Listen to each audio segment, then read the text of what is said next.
सर्वेभ्यो नमो नमः। जैसा कि आप सब जानते हैं कि हम बीए सेकेंड ईयर के छंद प्रकरण को आज पुनः आगे की ओर बढ़ाएंगे।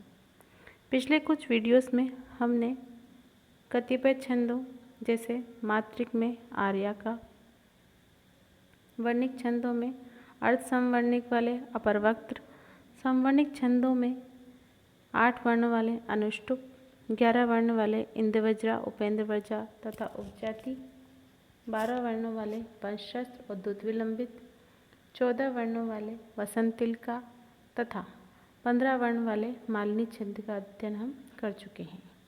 आज इस प्रकरण के अंतर्गत हम 17 वर्ण वाले शिखरिणी और हरिणी छंद का अध्ययन करेंगे। सर्वप्रथम शिखरिणी छंद, जिसका कि लक्षण है रसई रुद्रे छिन्ना यमन सब लागह शिखरिणी। एक बार पुनः इसके लक्षण को हम देखते हैं। रसई रुद्रे छिन्ना यमन सब लागह शिखरिणी। अगर लक्षण में हम इसके वर्णों की गणना करते हैं तो इसमें भी वर्णों की संख्या 17 है, अर्थात ये 17 वर्णों वाला समवर्णिक छंद है। गण व्यवस्था लक्षण के अनुसार यमन अर्थात यगण, मगण, नगण, सभ, सगण, भगण और अंत में लागह, लघु और गुरु होगी। और लक्षण के अनुसार रसई 6 तथा रुद्र 11 पर यति होगी, अर्थात 6ठे वर्ण पर तथा 11वें वर्ण पर यति होगी। जैसा कि हम परिभाषा में इसकी देखते हैं कि गण व्यवस्था क्रमशः यगण, मगण, नगण, सगण, भगण और अंत में एक लघु और एक गुरु होगी तथा यति 6ठे और 11वें वर्ण पर होगी। प्रश्न पत्र में अधिकतर ये प्रश्न पूछा जाता है कि यहाँ पर रस से क्या तात्पर्य है, तो रस से तात्पर्य 6ठे वर्ण पर और रुद्र से तात्पर्य 11वें वर्ण पर है। और इससे भिन्न भी यह भी पूछा जाता है कि शिखरिणी छंद में किन वर्णों पर यति होती है, तो इसका उत्तर है कि शिखरिणी छंद में 6ठे और 11वें वर्णों पर यति होती है। इसका ध्यान देना विशेष आवश्यक है। अब इसका हम उदाहरण देखेंगे। इसका उदाहरण है अनाघ्रातं पुष्पं किसलय मनुलनं करुरहि रणाविद्धं रत्नं मधुनवमनासादितरसम् अखण्डं पुण्यानां फलमिव च तद्रूपमनघं न जाने भोक्तारं कमिह समुपस्थास्यति विधि। महाकवि शिरोमणि कालिदास ने बड़े ही सुंदर शब्दों के द्वारा यहाँ वर्णन किया है। महाकवि कालिदास ने शकुंतला की सुंदरता का चित्रण यहाँ मालोपमा अलंकार के द्वारा किया है। राजा दुष्यंत के माध्यम से कवि कहना चाहते हैं कि शकुंतला का रूप अनाघ्रातम पुष्पम अर्थात बिना सूंघा हुआ पुष्प है। किसलयम किसलय मनुलनम करु रहे, किसलय अर्थात नवीन कोपल पत्ता है।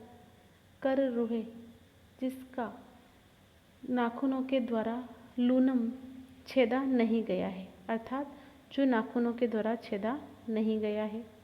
रणाविद्धम रत्नम ऐसा रत्न है जिसको बींधा नहीं गया है। मधु नव मना स्वादित रसम ऐसा नया मधु है जिसका आस्वादन अभी तक किसी ने नहीं किया है। तद्रूपम अनघम उस शकुंतला का पाप रहित रूप। अखंडम पुण्य नाम फलम युचत अखंड पुण्यों के फल के समान है। विधि भाग्य न जाने भोक्तारम किसको इस संसार में उसका उपभोक्ता उपस्थित करेगा, अर्थात भगवान इस पाप रहित रूप का उपभोक्ता किसे बनाएगा ये कोई नहीं जानता है। इन सुंदर शब्दों के द्वारा महाकवि कालिदास ने शकुंतला के रूप सौंदर्य का वर्णन प्रस्तुत श्लोक में किया है। गण व्यवस्था की दृष्टि से देखें तो हम प्रथम चरण में अनाघ्रा अर्थात यगण, तम पुष्पम मगण, की स ल नगन यमनलु सगन और नम कर भानस रू है लघु और गुरु होगी। इसी प्रकार प्रत्येक चरण में इसी प्रकार की गण व्यवस्था होगी। तथा छठे अनाघ्रातम पुष्पम तत्पश्चात किसलयम अनुलानम करु रहे चरण के अंत में यति होगी। छठे और 11वें वर्ण पर यति होगी। इस प्रकार संपूर्ण चरणों में यह गण व्यवस्था घटित होने से यहाँ शिखरिणी छंद है। अब हम आगे हरिणी छंद का अध्ययन करेंगे। वो भी 17 वर्णों वाला छंद है। इसे भी इसका लक्षण है न स म रस लाग षड वेदे है हरिणी मता। लक्षण की दृष्टि से देखें तो इसमें भी 17 वर्ण हैं, अर्थात इसके भी प्रत्येक चरण में 17 वर्ण होंगे। इसकी गण व्यवस्था न स नगण सगण मगण रगण सगण लागह लघु और गुरु होगी। अर्थात प्रत्येक चरण की गण व्यवस्था क्रमशः नगण सगण मगण रगण सगण तथा अंत में एक लघु और एक गुरु होगी। तथा लक्षण में निहित षड से 6, वेद से 4, है से 7 अर्थात 6, 4 और 7वें वर्ण पर यति होगी। इसका विशेष रूप से ध्यान रखना है कि यहाँ पर 6, 4 और 7 पर यति होगी। प्रायः पूछा जाता है कि 6, 4 और 7 किसे कहा गया है, तो यहाँ पर षड 6 का, वेद 4 का और है 7 का पर्यायवाची है। इसकी परिभाषा देखते हैं हम कि प्रत्येक चरण में 17 वर्णों से युक्त होगा। प्रत्येक चरण की गण व्यवस्था क्रमशः नगण सगण मगण रगण सगण और एक लघु और एक गुरु से युक्त होगी। तथा प्रत्येक चरण के छठे, चौथे और 7वें वर्ण पर यति होगी। उसे हरिणी छंद कहा जाता है। इसका उदाहरण है, ये उदाहरण महाकवि कालिदास के चतुर्थ अंक में से लिया गया है। जब महाकवि कालिदास चतुर्थ अंक में शकुंतला की विदाई का वर्णन करते हैं तो वहाँ पर इस श्लोक का वर्णन है, कहा गया है अभिजनवतो भर्तु श्लाघ्ये स्थिता गृहिणी पदे विभव गुरुभिः कृत्यस्तस्य प्रतीक्षणम् आकुला तनयं चिरात् प्राचीवार्कं प्रसूय च पावनं मम विरहजां न त्वं वत्सं शुचं गणिष्यसि।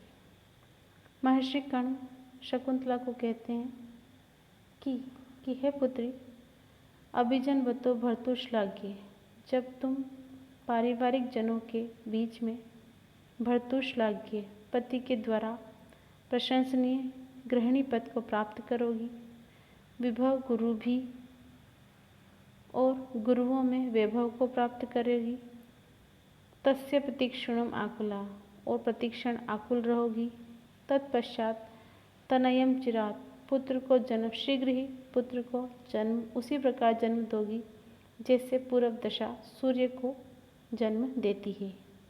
और जब तुम मम विरहजा मेरे विरह से उत्पन्न दुख को गिनती हुई भी नहीं गिनोगी।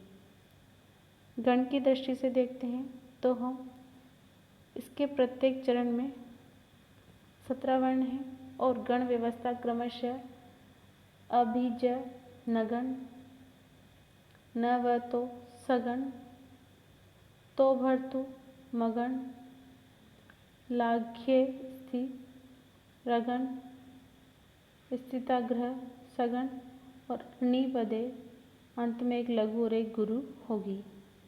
इस प्रकार प्रत्येक चरण की गण व्यवस्था यहाँ घटित होने से यहाँ हरिणी छंद है। अब एक महत्वपूर्ण बात कि शिखरिणी और हरिणी दोनों ही छंद 17 वर्ण वाले हैं।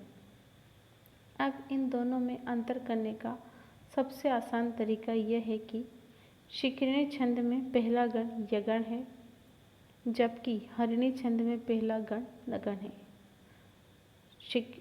यगण का स्वरूप होगा य माता अर्थात ISS। और हरिणी छंद में पहला गण नगण है जिसका स्वरूप होगा तीनों लघु वर्ण अर्थात III।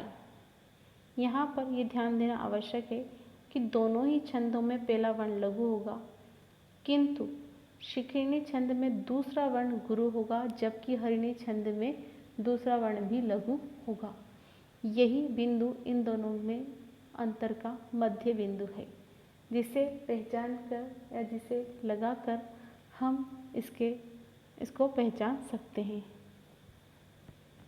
अब आगे के छंदों का अध्ययन हम नेक्स्ट वीडियो में करेंगे। शुभास्ते पंथानम संतु।